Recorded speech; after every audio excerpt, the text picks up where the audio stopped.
Hey guys, so today we're going to be taking a look at a combination between the Pridak and Takadox set. This is part 3 for my Barraki Combiner Challenge, and I'm really happy about it because if you guys are familiar with those sets, you know that they don't have a regular torso. It's completely custom built, which means building something that's large out of them can be quite difficult.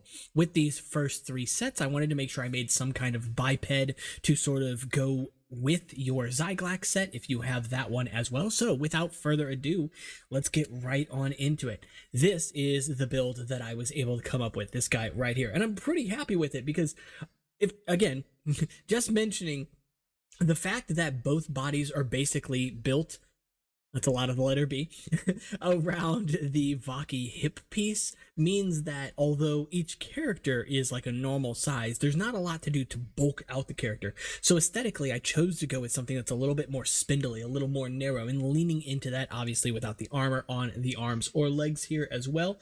The Takadox set actually has a handful of the little red spike pieces, which you can use to dress up the model.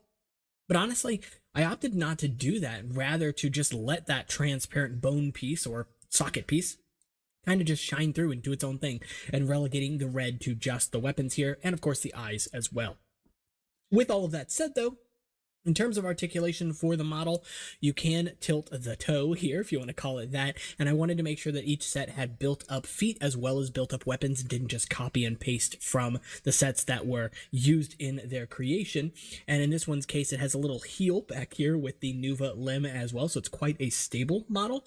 But outside of that, it has articulation in the knee and the hip, full range of articulation, nothing really to limit that or block that here in this case. Arms, pretty much the same thing here, having articulation in the shoulders, elbows, and wrists. Just noting that the orientation of the Hordika neck there can change depending on how you want the arm to, just sit on the character. You can actually flip the Hordika shoulder or headpiece rather, completely upside down and raise the shoulders up a little bit more too, if that's your aesthetic. But I think it works out really well. I went with these sort of white double-bladed weapons as mentioned here, and of course the claws, it just makes sense to use them as a weapon. But outside of that, we also have articulation in the neck here at the base as well as at the head, so you have plenty of range of motion on this character here. In this case, because of the orientation of the sockets, it's not going to have that long neck that some of the other ones can have. But I think it does work out really well, and this one actually complements the Zyglax quite a lot, in my opinion. I took a lot of design cues and ideas from that model, though not referencing the build itself directly, even including things like the triple teeth, very similar to how it is built on the foot, but in this case, not done in a way that is an illegal building technique. You also get the fin on the back end here that can be tilted if you want it to, so you have that option, I guess. Maybe it raises its fin when it's real aggressive or something, or as a form of intimidation. And then you get the tail pieces back here with these claws. They can, move around some friction pins, but they're actually built into the body itself, so no real articulation there, nothing that is notable, nothing I would consider a true point of articulation.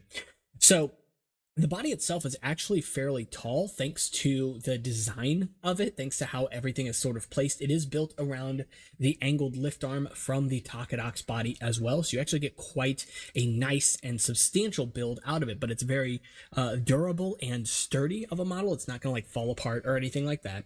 And it uses the Pridak feet as sort of like a split robe almost. You can see that the white splits down the side and even goes up to like over the shoulders, that area as well. And I think it just looks really good overall.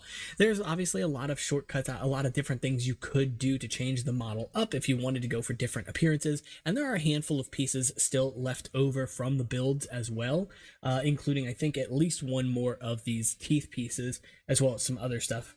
So you can very easily modify the build itself, but I think that this is honestly a pretty good little figure here, all things told. So yeah, it's taller than a regular Barraki, as you can expect, and it is about as tall as probably the combination between the, I don't want to say it's as tall as the combination of Karpar and Mantax. You can check that video out too, but maybe as tall as the Elec and Kalima build that I did previously, that I did yesterday specifically. So yeah, I definitely want to check those videos out, and if you don't know what the Barraki challenge is, then check that one out as well.